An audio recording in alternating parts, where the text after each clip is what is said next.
YTN 뉴스라이더 함께하고 계십니다. 어제 YTN 단독 보도로 전해드렸습니다. 경찰 수사팀장의 배우자가 병원에서 공짜로 건강검진을 받았다는 의혹 이 시간에 전해드렸죠. 취재가 시작되니까 뒤늦게 검진료를 냈다는 소식도 함께 전해드렸습니다. YTN의 보도가 나간 이후 경찰이 해당 수사팀장을 감찰하고 있는데요. 오늘은 또 다른 단독 보도를 가져왔습니다. 지난 8월에 해당 병원에 대한 압수수색이 있었습니다. 압수수색의 핵심은 뭐다? 기밀 유지다. 수사와 연관된 중요한 자료를 확보하려면 나비처럼 소리 없이 날아서 불시에 벌처럼 탁 쏴야 합니다. 자, 그런데 해당 병원은 이미 알고 있었던 것 같습니다. 압수수색을 앞두고 병원 관계자가 구체적인 지시를 한 정황이 포착됐습니다. 경찰이 올 테니까 모든 업무를 중단하고 대비해라. 그리고 연기도 주문했습니다. 마치 준비해놨듯이 자료를 착착 내주면 의심을 사니까 전혀 몰랐던 것처럼 연기를 하라고 했대요. 물론 병원과 수사팀장은 나는 모르는 사실이다, 나와는 무관하다 선을 그었습니다. 그럼 이 수상한 입단속은 어떻게 설명해야 할까요? 시청자 여러분이 YTN 취재 내용 보시고 한번 판단해 보십시오. 우종훈 기자가 단독 취재했습니다. 서울 서부경찰서는 지난 8월 29일 대리수술 의혹이 불거진 서울 은평구의 척추치료병원을 압수수색했습니다. 사용하지 않은 고가의 비급여 항목 재료를 치료에 썼다고 꾸며 환자에게 비용을 물리고 감염 우려가 있는 의료기기를 새 것처럼 다시 사용해 허위로 요양급여를 타냈다는 의혹도 수사 대상에 포함됐습니다. 압수수색 당시 경찰은 수술 관련 영상 등 자료들을 확보한 것으로 알려졌습니다. 그런데 YTN 취재 결과 경찰의 압수수색 정보가 병원 측에 미리 유출된 정황이 포착됐습니다. 압수수색을 앞두고 병원 관계자가 경찰이 오늘 올 가능성이 크다며 모든 업무를 중단하고 대비하라고 지시했다는 겁니다. 경찰이 압수수색에서 확보할 자료를 구체적으로 거론하면서 대비에 총력을 다하라는 말도 했습니다. 자료를 미리 준비한 듯 내어주면 의심받을 수 있다며 강제 수사를 전혀 몰랐던 것처럼 하라는 구체적인 주문까지 전달한 것으로 알려졌습니다. 나아가 누군가 직을 걸고 병원장에게 알려준 정보라고까지 암시하면서 보안을 당부하는 치밀함도 보였습니다. 실제 압수수색은 하루 뒤에 진행됐고 병원 관계자들은 사전에 훤히 알고 철저히 준비에 나선 셈입니다. 압수수색 오는 거 우리가 어떻게 알아요? 제가 내라고 대답을 하겠어요. 우리는 몰랐어요. 사건이 되는데 어디서 해서 소리 날지 모르고 이게 그동안 진행되고 있는 거 빨리 처리하려고 했던 것 뿐이지 저는 몰라요. 그런 사람.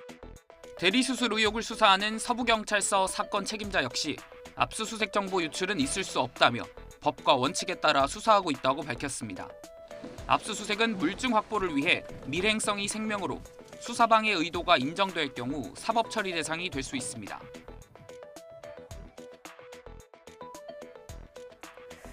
코로나19로 관광업, 숙박업에 종사하시는 분들 얼마나 힘드셨습니까? 이제 좀 관광객도 들어오고 힘 좀 내보자 하는 그 찰나에 이런 봉변을 당했습니다. 바로 소변 테러입니다. 어떻게 이런 짓을? 사장님은 말문이 턱 막힙니다. 외국인 관광객 2명이 사흘 동안 머문 방이었는데 이곳저곳에 소변을 뿌려두고 체크아웃을 했대요. 청소하기도 어렵게 구석구석 참 많이도 뿌려놨습니다. 냄새가 안 빠져서 뒤에 잡혀있던 예약도 모두 취소하셨대요. 이게 대체 어떻게 된 일이냐 숙박 앱을 통해서 물어봤더니 돌아온 건 욕설뿐이었습니다. 이들은 이미 출국해버렸고 처벌도 보상도 어려운 상황입니다. 김근우 기자가 취재했습니다. 대구에 있는 외국인 전용 호스텔입니다. 남성 2명이 방 안을 차례로 둘러보더니 체크아웃을 마치고 밖으로 나갑니다. 잠시 뒤 방을 확인해본 업주가 굳은 얼굴로 급히 자리를 피합니다.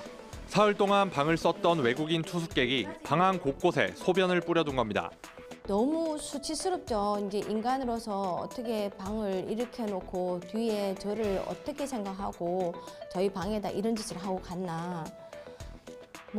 거기에서 굉장히 수치심을 느꼈죠. 고소장도 내봤지만 이미 출국한 만큼 경찰도 신병을 확보할 방법이 없습니다. 여기에 지금 신병이 없을 거 아닙니까? 없으면 조사가 안 되지 않습니까? 그러면은 일단 그걸 갖다가 재입국 시에 통보해달라고 그런 조치를 취할 수 있다 그래요. 지난 8월 기준 한국소비자원에 접수된 숙박시설 관련 분쟁 상담 건수는 지난해 같은 달 대비 20% 넘게 늘었습니다. 외국인 관광객과 분쟁이 생기면 금방 출국하기 때문에 배상을 받기도 어렵습니다. 실제 우리 업주들이 피해는 많이 보는데 그분들이 돌아왔을 때 다시는 그런 짓을 못하게 일단 1차적으로 이제 그 제재를 좀 하는 방법, 보완적인 제도를 좀 필요합니다. 이번에도 YTN으로 들어온 제보입니다. 목줄이 채워져 있지 않은 맹견이 산책하던 반려견을 공격하는 일이 있었습니다. 주인은 이 공격을 막다가 무릎과 허리도 다쳤습니다. 그런데도 맹견 주인은 적반하장이래요. 내가 왜 맹견을 잡느냐? 당신의 개나 데리고 가라.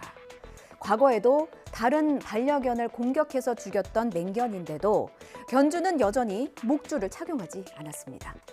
생각해보면 그동안 목줄 없는 맹견 때문에 목숨을 잃은 경우가 얼마나 많았습니까? 이 같은 피해를 줄이려면 어떤 제도가 보완이 되어야 하는지 전문가의 의견을 들여봤습니다. 윤태인 기자입니다. 커다란 검은 맹견이 작고 하얀 개에게 달려듭니다. 갑작스러운 공격에 반려견 주인이 막아보지만 역부족입니다. 무릎과 허리 등을 다친 반려견 주인은 그때만 생각하면 지금도 아찔합니다. 그때 받은 충격, 공포 이게 쉽게 사라지지가 않아요. 못 가요. 저 방향으로도 못 가요. 맹견 주인은 사과는커녕 오히려 피해자를 비난하는 듯한 표현을 서슴지 않았습니다. 저 개를 왜 잡아요? 이 개를 갖고 얼른 가지. 이 맹견이 다른 사람과 개들을 공격해 피해를 준 건 이번이 처음이 아닙니다. 3년 전 집에서 뛰쳐나와 지나가던 반려견이 물려 죽고 반려견 주인도 손을 크게 다쳤습니다. 6년 전에도 산책 나온 개 한 마리를 공격해 죽게 했습니다. 이 대형견은 동물보호법에서 맹견으로 정해놓은 로트와일러 종으로 외출할 때는 목줄과 입마개 등 안전장치를 반드시 해야 합니다. 하지만 사고 당시 목줄을 착용하지 않은 것으로 확인됐습니다. 문제 행동을 반복할 경우 안락사 절차를 간소화해야 한다는 주장도 제기됩니다. 한번 그런 사고가 있었던 경우는 기질평가를 해서 우리가 흔히 아는 이 안락사 방법이나 이와 함께 맹견의 출입 금지 구역을 확대하는 등 안전 조치를 강화해야 한다고 전문가들은 입을 모읍니다. 횡재했다. 뜻하지 않게 돈을 벌거나 기분 좋은 일이 생기면 이런 감탄사가 나오고는 하죠. 기분 좋은 단어이긴 한데 세금이라는 단어가 붙으면 이게 또 어감이 달라지거든요. 기분도 마냥 좋지만은 않고요. 요즘 은행의 입장이 딱 그렇습니다. 서민들이 은행의 종 노릇을 하는 것 같다. 윤석열 대통령의 깊은 한숨은 횡재세 논의로 번졌습니다. 금리도 높고 물가도 높고 서민은 창밖에서 추위에 덜덜 떨고 있는데 은행권만 따뜻한 장작불 앞에서 호시절을 보내고 있다는 얘기입니다. 금융당국은 일단 횡재세 도입 논의에는 선을 긋고 있는데요. 그러면서도 고통분담이 필요하다는 데에는 어느 정도 공감한다는 입장입니다. 은행권은 당황스럽긴 하죠. 이중과세다, 금융시장을 교란시킨다는 반론도 존재합니다. 요즘 날이 제법 쌀쌀합니다. 너도 나도 마음만은 따뜻한 겨울이 됐으면 좋겠습니다. 엄윤주 기자입니다.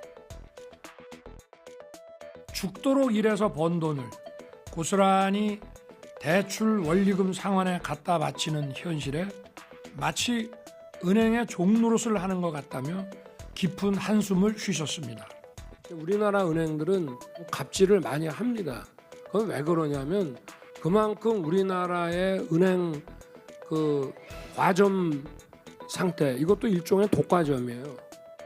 고금리, 고유가, 고물가 속에 서민들의 시름은 깊어만 가는데 은행권 홀로 호실적을 거둔 걸 또 한 번 지적한 겁니다. 실제로 3분기 5대 시중은행의 누적 이자 수익은 30조 원을 넘어섰고 5대 은행 임직원의 지난해 1인당 평균 연봉이 1억 원을 넘는 것으로 나타났습니다. 은행의 초과 이익을 세금으로 도로 걷어들이자는 횡재세 도입 목소리가 커지는 이유입니다. 국회에서도 이미 관련 법안이 발의된 상태입니다. 어떤 방법이 좋으냐는 여러 가지 고려를 해서 우리나라 특성에 맞게끔 하겠다는 그 원칙하에서 보고 있고요. 다만 은행권의 초과이익 환수 필요성엔 어느 정도 공감한다는 입장입니다. 상당히 높은 수준의 이익과 관련된 그리고 그 과정에서 여러 차주들 내지는 국민들이 고통받고 있다는 그 지점에 대한 의원님 지적도 저희도 잘 인식을 하고 있고 그동안 금융당국의 상생금융기조에 발맞춰온 은행 입장에선 적잖이 당황스럽다는 분위기입니다. 은행권은 대출금리 인하를 비롯한 상생금융 노력과 함께 지난해 기준으로 1조 2천억 규모의 사회 공헌 활동을 했습니다. 법인세에 추가로 회계세를 부과하는 것은 과도한 측면이 있습니다.